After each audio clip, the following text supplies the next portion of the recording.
देख रहे हैं नेटवर्क 33 राजकुमार के साथ। नेटवर्क 33 में आज की कहानी हमारे शायद शेर की है शिवम जी ने। तो सबसे पहले शिवम जी आपका बहुत बहुत धन्यवाद अपनी कहानी हमारे साथ शेयर करने के लिए। तो चलिए बढ़ते हैं आज की कहानी की ओर।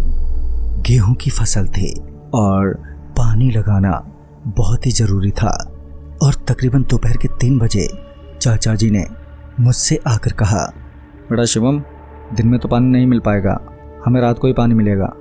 रात को पानी भरने का मतलब था पूरी रात खराब होना।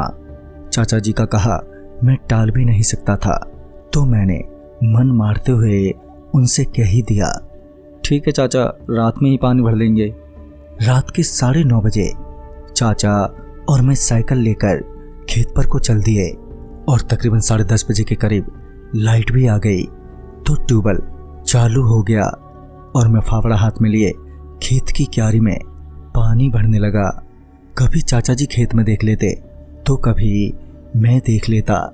खेत में पानी भरते भरते अब 12:15 बज गए थे और अभी खेत में पानी लगाना बाकी रह गया था। हम खेत में अभी पानी भर ही रहे थे कि लाइट चली गई और ट्यूबवेल बंद हो गया। अब लाइट का कुछ भी अता पता नहीं था कि वो कब आए। तो इस पर चाचा जी ने कहा, शिवम तू ऐसा कर, घर चला जा, थोड़ा सा ही तो पानी और लगाना है, मैं भर दूंगा। तभी मैंने साइकिल उठाई और मैं खेत पर से घर के लिए चल दिया। मैं थोड़ी दूर आया ही था कि किसी बच्चे की रोने की आवाज़ सुनाई दी। वो आवाज़ सुनकर मैं डरने लगा और साइकिल को तेज तेज भगाने लगा, पर वो रोने की आवाज़ तेज होती जा रही थी। मैं डरा सहमा आगे ही बढ़ रहा था कि एक काली बिल्ली रास्ते में खड़ी हो गई, जिसे देखकर अब मेरा पूरा शरीर डर से थरथरा रहा था। ऊपर से वो आवाज़ और ये बिल्ली देखकर अब मैं ये सोचने लगा कि मैं करूं तो करूं क्या।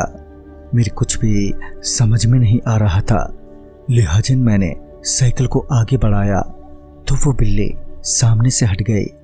लेकिन जैसे ही मैं चौराहे पर खड़े एक पीपल के पेड़ के नीचे पहुंचा तो ऐसा लग रहा था कि कोई मेरी साइकिल को पकड़कर खींच रहा है। मैंने पलटकर देखा तो वहां पर कोई दिखाई तो नहीं दे रहा था, मगर हाँ, किसी के होने का एहसास जरूर हो रहा था। फिर मुझे जोर का धक्का लगा तो मैं सीधे बगल के खेत में जाकर गिरा और गिरते ही मैं बेहोश हो गया। जब मेरी आंख खुली तो मैं घर पर था। पापा और चाचा सब आसपास खड़े थे। मैंने उन्हें सारी बात बताई तो उन्होंने बताया कि रात के समय पीपल के पेड़ पर जो आत्माएं वास करती हैं वो अकेले इंसान पर हमला कर देती हैं और रात के वक्त पीपल के पेड़ के नीचे से कभी नहीं जाना चाहिए। ये सब जानने के बाद मैं फिर रात में चाचा जी के साथ खेत पर नहीं गया और फिर कुछ महीनों बाद मैं पापा के साथ दिल्ली आ गया। तो दोस्तों इस कहानी में बस इतना ही। तब तक के लिए बाय एंड टेक केयर।